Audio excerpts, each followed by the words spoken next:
தாமரை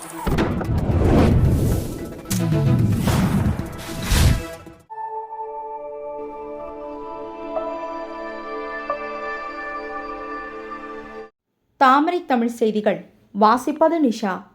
மக்களிடம் வசூல் வேட்டை செய்து கோடிக்கணக்கான பணத்தை மோசடி செய்த பங்கு தந்தையை நீக்க கோரி கிறிஸ்துவ மக்கள் உள்ளிருப்பு போராட்டம்.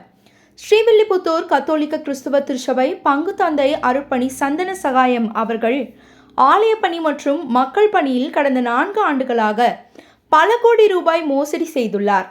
அவர் மீது நடவடிக்கை எடுக்க கோரியும் அவரை அந்த பதவியிலிருந்து நீக்க கோரியும் பலமுறை மதுரை உயர்நீதிமன்ற பேராயர் அந்தோணிசாமி அவர்களிடம் புகார் தெரிவித்தும் இந்நாள் வரை எந்த ஒரு நடவடிக்கையும் எடுக்காததை கண்டித்து மதுரை புதூர் பகுதியில் உள்ள மதுரை உயர்மறை பேராயர் இல்லத்தின் வளாகத்தில் ஸ்ரீவில்லிபுத்தூர் கத்தோலிக்க கிறிஸ்தவ திருச்சபை பகுதி அனைத்து மற்றும் 10 ஊர் நிர்வாகிகள், இறைமக்கள், கிறிஸ்தவ மக்கள் களம் சார்பாக 50க்கும் மேற்பட்டோர் உள்ளிருப்பு போராட்டத்தில் ஈடுபட்டனர்.